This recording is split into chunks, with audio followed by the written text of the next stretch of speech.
The night sky over the Global Defense Command headquarters was unusually clear when humanity's future changed forever. Commander Jack Stone stood before the massive wall of screens, his coffee growing cold in his hand as he stared at the repeating pattern of signals scrolling across the monitors. "Run it again," he ordered, his voice steady despite the growing tension in his shoulders. The young technician nodded and restarted the sequence. The pattern flashed across the screen once more, a series of pulses from deep space that definitely wasn't random noise. 3 days ago, radio telescopes across the globe had picked up these signals. At first, everyone thought it was just another space anomaly. But Stone knew better. 20 years in signal intelligence had taught him one thing: patterns like these didn't occur in nature. He picked up his phone and dialed a number he'd hoped he'd never have to use. "Dr. Miller." "Yes, I know what time it is. You need to see this." Within hours, the command center filled with scientists, military officers, and government officials. Dr. Anna Miller, her gray hair messy from rushing to the facility, pointed at the main screen. "These patterns show signs of encryption. This isn't a natural phenomenon. This is military communication." The room fell silent. Everyone understood what this meant. They weren't alone in the universe, and whoever was out there wasn't trying to hide anymore. General Thompson stepped forward, her uniform crisp despite the late hour. "How far away are they?" A young astronomer cleared his throat. "Based on our calculations, the signals are coming from just beyond Jupiter's orbit. But that's not the worst part." He pulled up a new image on the main screen. "We've detected multiple large objects moving toward Earth. They're using some kind of drive we've never seen before. They're moving faster than anything we've ever tracked." Stone watched as the room erupted into controlled chaos. Military officers huddled together, discussing defense strategies. Scientists argued about propulsion theories. Government officials made frantic phone calls. Over the next 48 hours, observatories and military installations worldwide confirmed the same thing. Something big was heading toward Earth, and it was moving with purpose. Stone barely slept, coordinating with military commands across the globe. For the first time in human history, traditional enemies shared military data freely. Chinese radar stations coordinated with American satellites. Russian defense systems linked with European early warning networks. The threat of extinction had accomplished what centuries of diplomacy couldn't: true global cooperation. On the 4th day, the objects slowed down. 7 massive ships, each larger than any human structure ever built, took up positions around Earth's orbit. Smaller vessels descended into the atmosphere, their hulls glowing red as they cut through the sky. Stone stood at the command center window, watching one of these ships hover over the city. Its dark metal surface reflected the morning sun, making it look like a piece of the night sky had remained behind after dawn. "Sir," a young officer called out, her voice shaking slightly, "we're receiving a transmission. They want to broadcast on all frequencies." Stone nodded, his face grim. "Let them speak. Make sure every TV station, radio frequency, and internet connection carries this. Everyone needs to hear what they have to say." The screens in the command center flickered, and a face appeared, almost human but not quite. Its skin was too smooth, its eyes too large, its features too perfect to be natural. "People of Earth," the creature spoke in perfect English, its voice somehow broadcasting in every human language simultaneously. "We are the herald of the collective. Your planet has been monitored for centuries. Your technological progress has reached a point where you must make a choice." Stone felt his hands tighten into fists as he watched. "You have 30 Earth days to surrender your world to the collective. Resist, and your species will be eliminated. Accept, and you will be permitted to serve under our guidance. The choice is simple. The consequence of defiance is extinction." The transmission cut off, leaving the room in heavy silence. Stone looked around at the faces of his fellow humans, scared but determined. He picked up his phone to call the president. Humanity had faced extinction-level threats before: ice ages, plagues, world wars. They had survived them all. This would be no different. Humanity would fight, and humanity would win. They just needed a plan. The world changed in the hours after the herald's message. People filled the streets, some praying, others protesting, many just standing in groups looking up at the massive ships that now blocked parts of the sky. The alien vessels hung there like dark moons, casting shadows over major cities across the globe. In the depths of the Global Defense Command, Commander Stone watched multiple screens showing these scenes from around the world. What caught his attention wasn't the panic, it was the calm that followed. Humans were adapting to the situation with remarkable speed. "Commander," Dr. Miller called from her workstation. "The small scout ship that delivered the herald is requesting to land. They say they want to give us more details about the surrender process." Stone shared a look with General Thompson. They both understood. This was an opportunity to learn more about their enemy. "Allow them to land," General Thompson ordered. "But not here. The old airport outside the city. It's isolated enough." Within an hour, a small alien vessel, sleek and silver, descended from the sky. Military vehicles surrounded the landing zone, while snipers took positions on nearby buildings. The ship's surface rippled like liquid metal as a door melted open in its side. The herald stepped out, followed by two guards. They looked almost beautiful in a strange way, their movements too perfect to be natural. They carried no visible weapons, but Stone didn't trust that for a second. "Your species continues to surprise us," the herald spoke, its voice carrying clearly across the tarmac. "Most civilizations respond with either immediate surrender or useless violence. You choose to listen first. Interesting." General Thompson stepped forward. "We're full of surprises. You mentioned the surrender process." The herald's too perfect face showed something like amusement. "Indeed, the collective has existed for 50,000 of your years. We bring order to chaos, progress to primitives, purpose to the purposeless. And if we refuse?" Stone asked, studying their visitors carefully.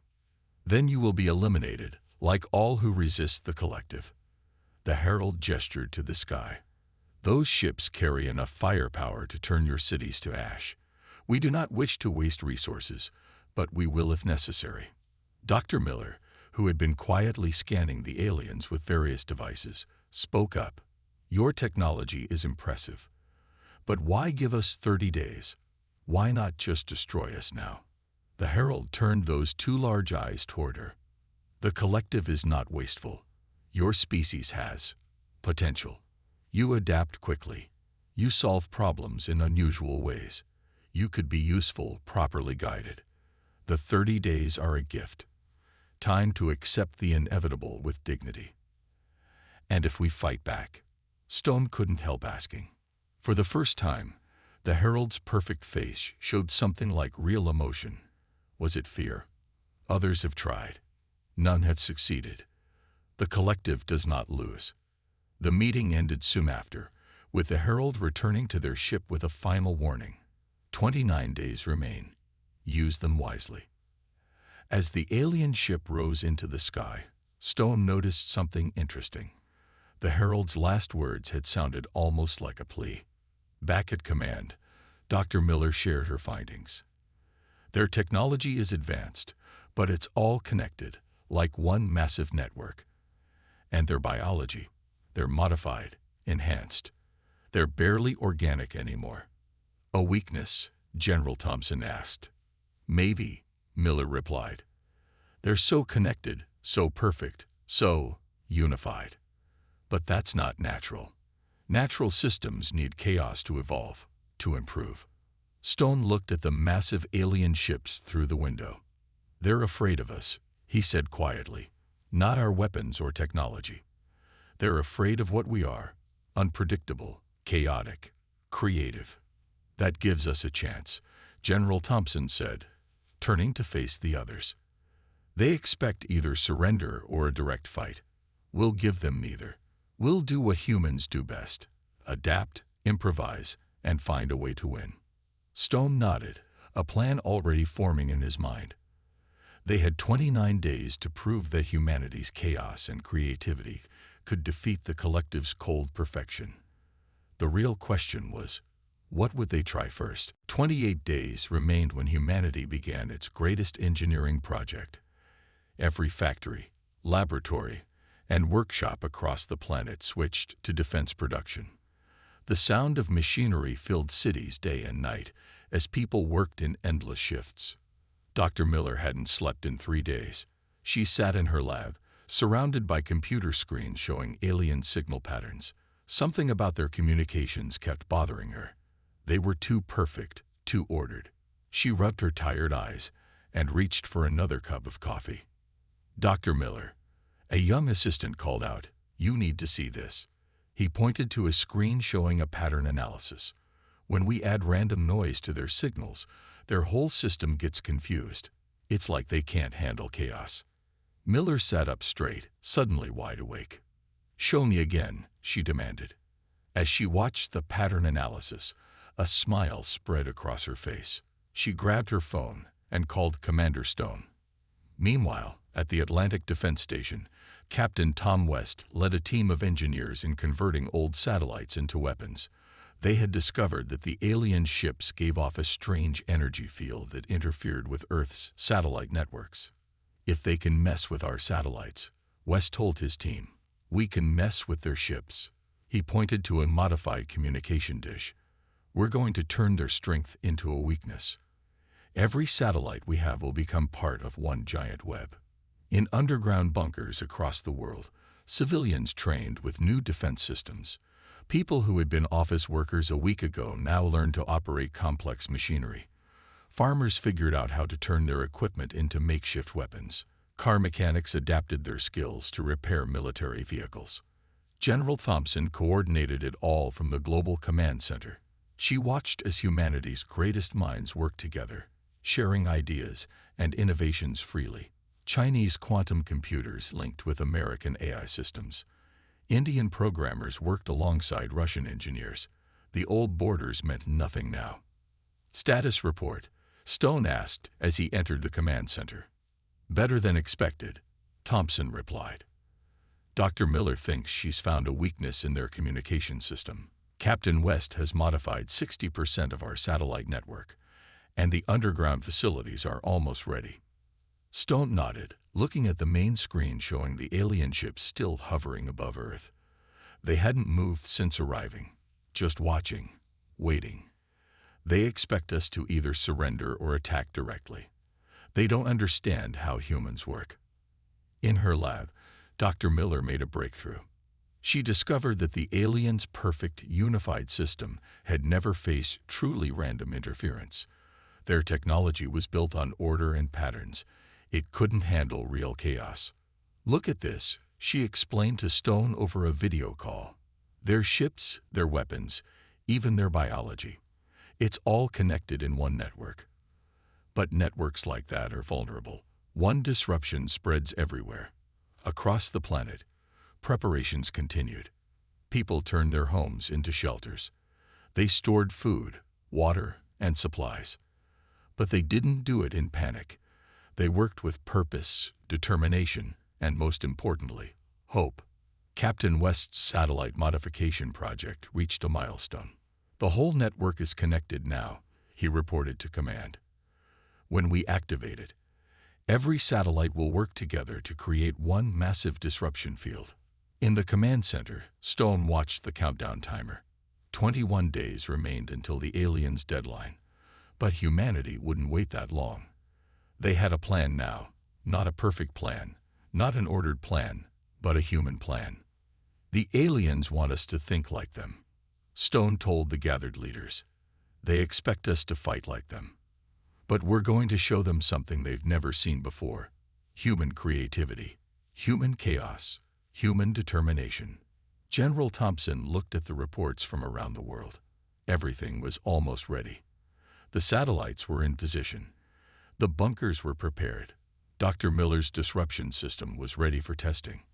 They would only get one chance at this. "Tomorrow," she announced. "We strike tomorrow." The morning of humanity's first counterattack dawned clear and cold. Commander Stone stood at his usual spot in the command center, watching the massive alien ships through the window. In a few minutes, they would find out if Dr. Miller's plan would work. "All stations report ready," General Thompson announced. The room felt tense but focused. On screens around them, they could see Captain West's modified satellite network now forming a web around the Earth. "Begin the operation," Stone ordered. Dr. Miller typed the final commands into her system. Around the Earth, thousands of satellites activated at once. They began broadcasting random signals, creating a storm of chaos that no one, not even their own scientists, could predict. At first, nothing seemed to happen. The alien ships hung in the sky as they had for days. Then, suddenly, one of them shuddered. Its perfect surface rippled like water in a storm. "It's working," Dr. Miller's voice came through the speakers. "Their systems can't handle the random interference." She never finished her sentence. The aliens had realized what was happening. Their response was immediate and devastating. Beams of energy shot from their ships, targeting major cities. But humanity was ready. The underground bunkers activated their shields, makeshift barriers created from modified radio waves and magnetic fields. They weren't perfect, but they didn't need to be. They just needed to be unpredictable. "Satellite web is holding," Captain West reported. "Their weapons are only hitting at 30% efficiency. The chaos field is working." Around the world, people watched from their shelters as the sky turned into a battlefield. The alien ships fired their weapons, but Earth's defenses held. More importantly, the aliens' perfect formations began to break down. "Their ships are losing formation," General Thompson pointed out. "They can't coordinate properly through our interference." In orbit, two of the alien ships collided, their perfect coordination shattered by the chaos of Earth's defense. The damage wasn't severe, but it proved something important. The aliens could make mistakes. The Herald's voice boomed through all communication channels. "Stop this foolishness. You cannot win through such primitive methods." But they were winning. 3 more alien ships showed signs of system failure. Their weapons fired randomly, missing their targets. Their perfect surfaces showed cracks and distortions. Then one of the smaller alien ships did something unexpected. It retreated. The sight of an alien ship fleeing gave humanity its first real hope of victory. "Push harder," Stone commanded. Dr. Miller increased the intensity of the satellite network. Captain West's team added more random patterns to the chaos field. The aliens' perfect system began to break down even further. But the aliens weren't finished. Their largest ship moved into position above the Global Defense Command. Its weapon systems charged up, preparing for what looked like a final, devastating strike. "They're trying to take out our command center," General Thompson said calmly. "They think cutting off the head will stop us." Stone almost smiled. "They still don't understand humans." "Dr. Miller, initiate Protocol Dawn." Around the world, backup command centers activated. The defense network didn't have one control point. It had thousands, all working independently, all creating their own unique patterns of chaos. The aliens tried to target them all, spreading their forces thin. The battle raged for hours. Cities were damaged, but humanity's bunkers held. The alien ships showed more and more signs of system failure. Their perfect coordination was in shambles. As the sun set, the remaining alien ships pulled back to high orbit. They hadn't been defeated, but for the first time in the collective's history, they hadn't won either. In the command center, Stone watched them retreat. Status report. 6 major cities hit, but casualties are minimal thanks to the bunkers, General Thompson reported. "Our satellite network is damaged but functional. And most importantly, we've proved they can be hurt." The first battle was over. Humanity had survived. And more than that, they had shown the collective that perfection could be beaten by chaos.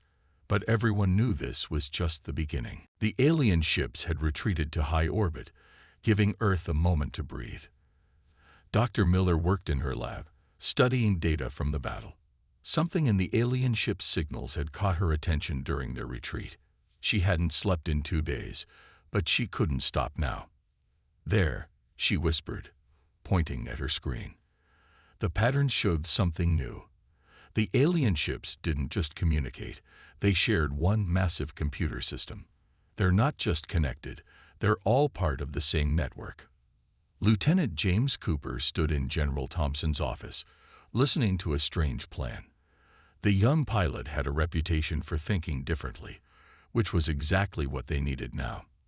"We have a damaged alien ship," Thompson explained, pointing to satellite images.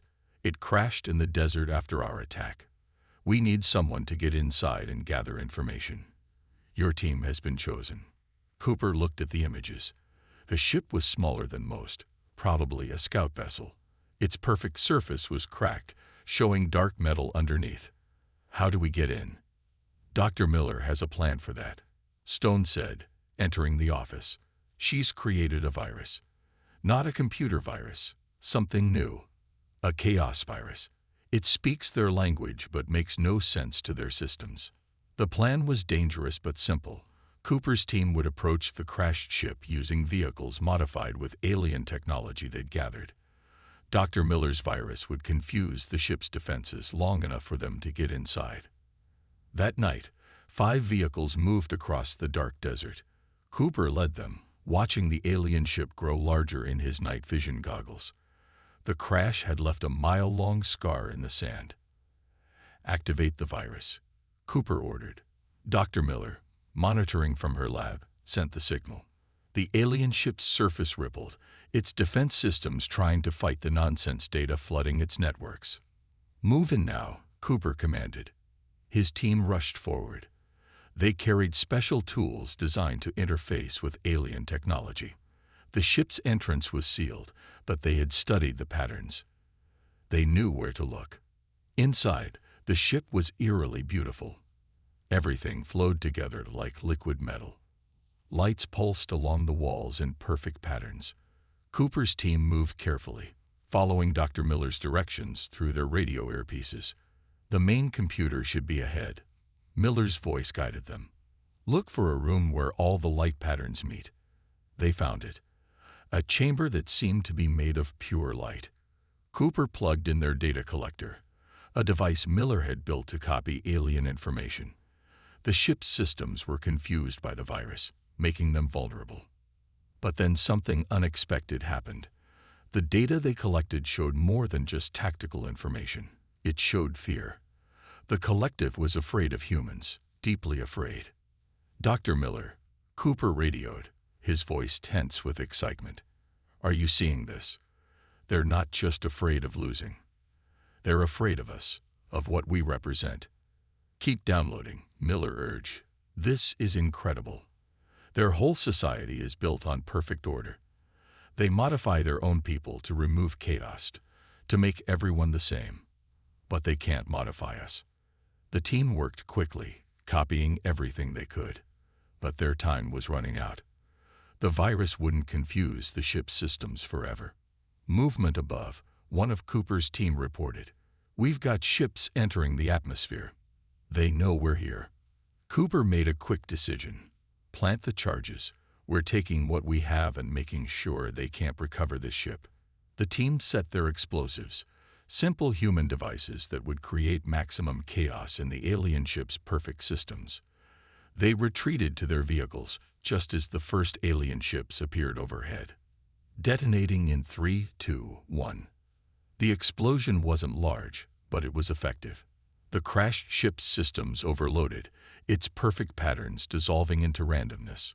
The approaching alien ships pulled back, as if afraid of the chaos spreading from their fallen companion. Back at command, Cooper delivered the copied data to Dr. Miller. She started analyzing it immediately, her tired eyes lighting up with excitement. "This changes everything," she said, looking at Stone and Thompson. "We know why they fear us now. And more importantly, we know how to use that fear against them." Professor Robert Davis was not a military man.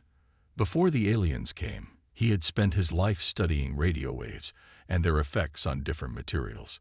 Now, in an underground lab, he stared at the alien data Cooper's team had stolen, and a simple idea began to form. "It's so obvious," he said to himself, reaching for his phone to call Dr. Miller. "They're shields. They're just organized energy. And what disrupts organized energy better than random radio waves?" At the Global Defense Command, Commander Stone watched the alien ships through his usual window spot. They had changed their pattern after the desert raid, becoming more defensive. The data Cooper's team stole was already helping them understand their enemy better. "The collective is losing control," General Thompson said, joining him at the window. "3 more of their ships tried to attack separately last night. We stopped them all using Dr. Miller's chaos tactics." Stone nodded. "They're fighting like us now, scattered, disorganized. But they don't know how to handle disorder. They've forgotten how." Professor Davis burst into the room, carrying a device that looked like a modified radio antenna. "Commander, General, you need to see this." He set up his equipment quickly, pointing it at a piece of alien metal they had recovered. "Watch," he said, turning on his device. The alien metal began to vibrate, then crack. Within seconds, it had completely fallen apart. Simple radio waves, but broadcast in a random pattern. Their materials can't handle natural chaos. They're too perfectly ordered. Dr. Miller joined them, looking excited. "The data from the crashed ship confirms it. The collective removed chaos from their entire civilization. Their weapons, their ships, even their bodies. Everything is built on perfect patterns. But those patterns are their weakness." Stone looked at the crumbled alien metal. "Can we use this?" "We already are," Davis replied. "I've been working with Captain West. We're modifying Earth's radio towers, cell phones, even TV stations. Everything that can broadcast a signal will become a weapon." The next attack came sooner than expected. 3 alien ships broke formation and dived toward major cities. But this time, Earth was ready. "Activate the broadcast network," General Thompson ordered. Across the planet, every transmitter, every antenna, every digital device began broadcasting random signals. The effect on the alien ships was immediate. Their perfect shields flickered and failed. Their weapons misfired. "It's working better than we expected," Davis reported, watching the data streams. "Their entire system is based on predictable patterns. Our random broadcasts are like static in their machines." 1 alien ship crashed into the ocean. Another retreated in what looked like panic. The third hung in the air, its systems clearly failing. The herald's voice came through all channels again, but this time it sounded different. There was fear in its perfect tones. "Stop. You don't understand what you're doing. The chaos. It spreads through our network. You're infecting everything." Stone smiled. "We understand perfectly. Your greatest strength is your greatest weakness. You made yourselves too perfect, too ordered. You forgot that nature needs chaos to survive." From the alien ships still in orbit, more vessels began to break formation. Some retreated. Others attacked randomly, their perfect coordination shattered by Earth's chaotic defense. "Their whole fleet is losing cohesion," General Thompson observed. "They can't maintain their network under this much disorder." Professor Davis adjusted his broadcast systems, increasing the randomness of the signals. Every device on Earth is now a weapon against their order.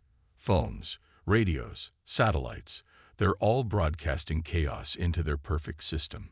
Dr. Miller looked up from her monitors, her face showing both excitement and concern.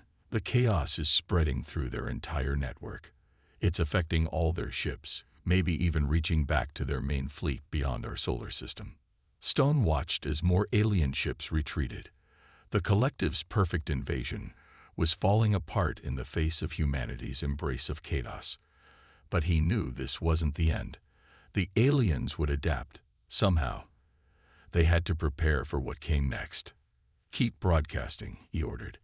"Let's show them what real chaos can do." General Mary Thompson stood in the newly created Space Command Center, watching as hundreds of modified vehicles rose into the sky. These weren't military spacecraft. They were mining ships, cargo vessels, and even passenger planes, all rebuilt with a mix of human creativity and stolen alien technology. "First wave is ready," Captain West reported. He had helped convert Earth's vehicles for spaceflight using knowledge gained from the crashed alien ship. The miners know what to do. The plan was simple but bold. While the aliens struggled with Earth's chaos broadcasts, humanity would take the fight to them. Mining crews, used to operating heavy equipment in dangerous conditions, would lead the attack. "Begin Operation Wildcard," Thompson ordered. Around the world, converted mining ships lifted off, their drills replaced with weapons designed by Professor Davis. These weren't elegant or perfect. They were rough, powerful tools meant to tear through alien hulls. Commander Stone watched from his position in the backup command center. "Status of the chaos field." "Still effective," Dr. Miller's voice came through. "Their ships can't maintain proper formation. Their perfect patterns are breaking down everywhere. They can't tell which attacks are real and which are just noise anymore." In space, the mining ships moved with unexpected skill. The crews were used to careful maneuvering in tight spaces, and zero gravity wasn't so different from working deep underground. They approached the confused alien fleet with confidence. "Remember," Thompson broadcast to all crews, "don't try to fight like them. Fight like humans. Be unpredictable. Use the debris as cover. Make them chase you into their own crossfire." The battle that followed was unlike anything in human history. Mining lasers, designed to cut through rock, sliced into alien hulls. Cargo ships used their magnetic grapples to throw space debris at enemy vessels. Passenger craft, their cabins converted into launch bays, released swarms of small, improvised attack drones. The alien ships tried to fight back, but Earth's chaos broadcasts had corrupted their targeting systems. Their weapons fired in patterns that were too perfect, too predictable. The human ships, moving randomly and attacking from all directions, were impossible for them to track. "Main fleet is in chaos," West reported. "Their formation is completely broken. They're starting to fire on each other because they can't tell friend from foe through all our interference." Professor Davis's voice came through the command channel. "The random broadcasts are having an unexpected effect. Look at their ships. The chaos isn't just affecting their computers anymore. Their hulls are starting to break down at the molecular level. Their perfect patterns can't handle this much disorder." In space, the results were clear. The alien fleet, once so perfectly organized, had become a scattered mess. Some ships retreated blindly. Others spun in circles, their navigation systems corrupted by Earth's chaos field. A few tried to maintain formation, but their attempts at perfect coordination made them easy targets. The mining crews pressed their advantage. They didn't need perfect aim or coordinated attacks. They just needed to keep adding to the chaos, using their industrial equipment in ways it was never designed for, but somehow worked perfectly. "We've broken through their main line," a mining crew leader reported. "Their big ships are completely surrounded. They can't coordinate their defense anymore." Thompson allowed herself a small smile. "Push them back. Don't let them regroup. Keep the chaos field at maximum strength." The alien ships began a full retreat, but it wasn't organized. Each ship fled in a different direction, their perfect unity shattered. Some crashed into each other.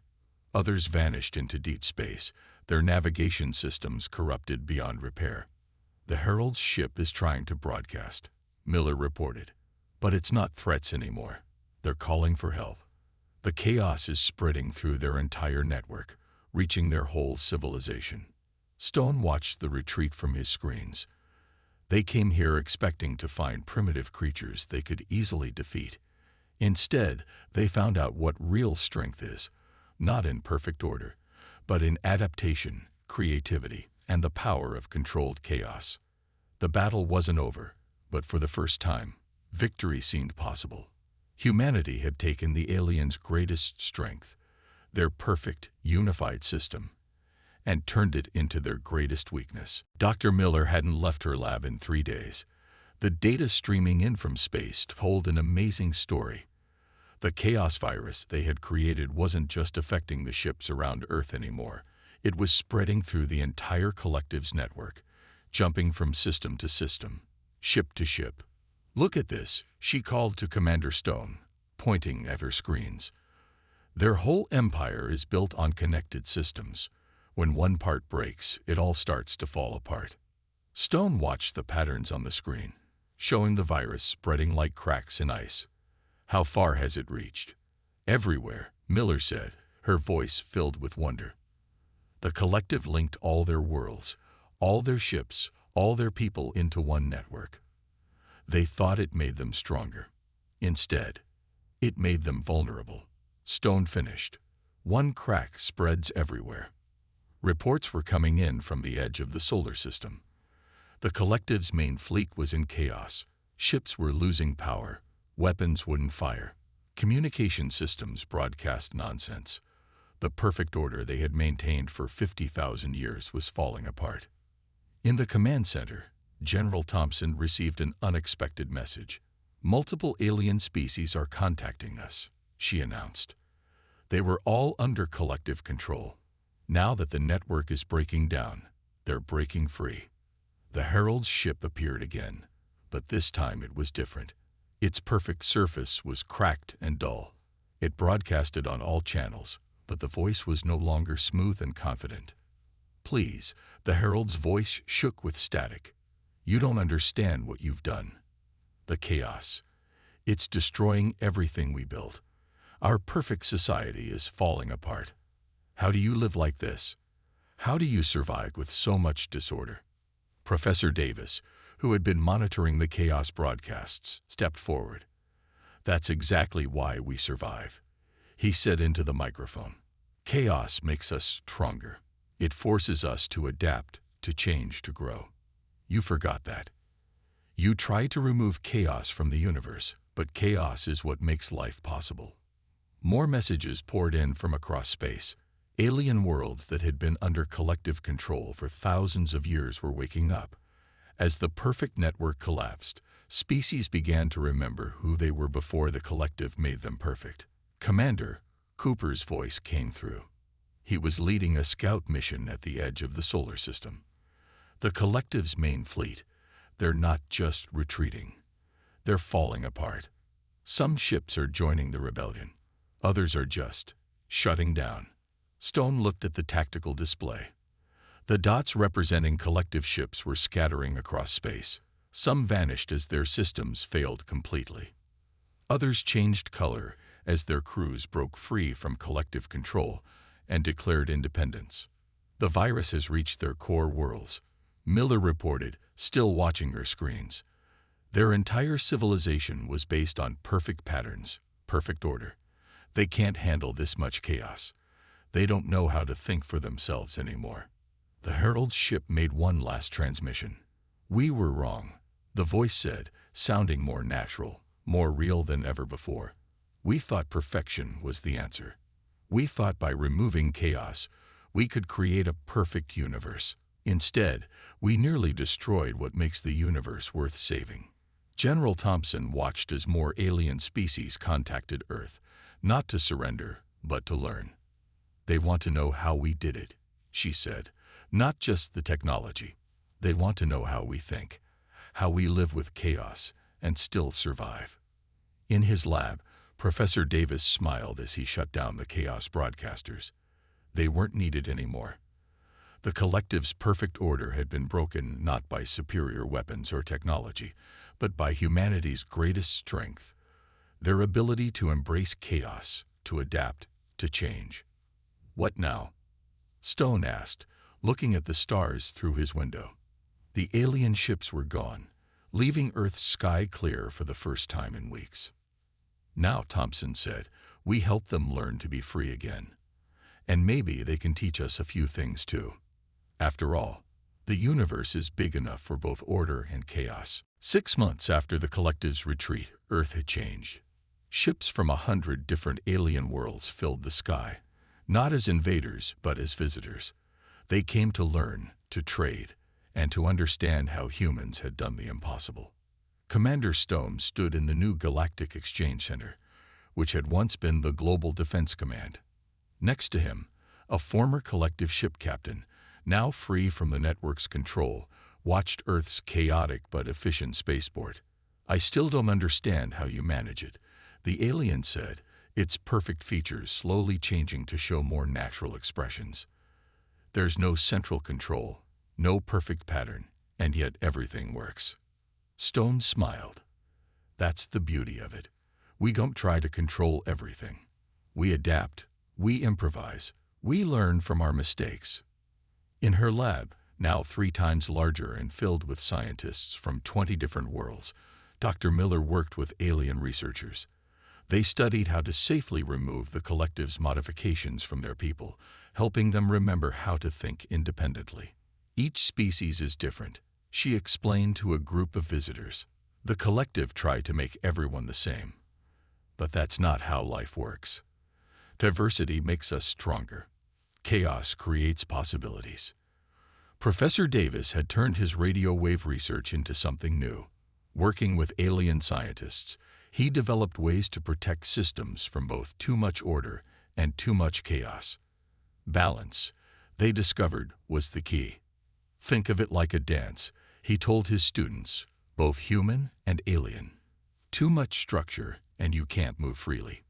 Too much chaos, and you lose the rhythm. The secret is finding the right balance." General Thompson now led Earth's new Galactic Relations Department. Every day, she met with representatives from former collective worlds, helping them rebuild their societies. Some wanted to keep parts of the old order. Others embraced change completely. Earth helped them all find their own path. "We're not here to tell you how to live," she told a group of alien leaders. "We're here to show you that there are many ways to build a civilization. Find what works for your people." The Herald, no longer connected to the collective's network, had become an ambassador for change. Its perfect features had softened, showing real emotions, real thoughts. "We thought we were bringing order to the galaxy," it told a human audience. "Instead, we were stopping its natural growth. You showed us a better way." Across the galaxy, former collective worlds were changing. Some species remembered their old cultures and brought them back. Others created new ways of living, mixing order and chaos in their own unique ways. Earth helped them all, sharing technology, ideas, and most importantly, the human spirit of adaptation.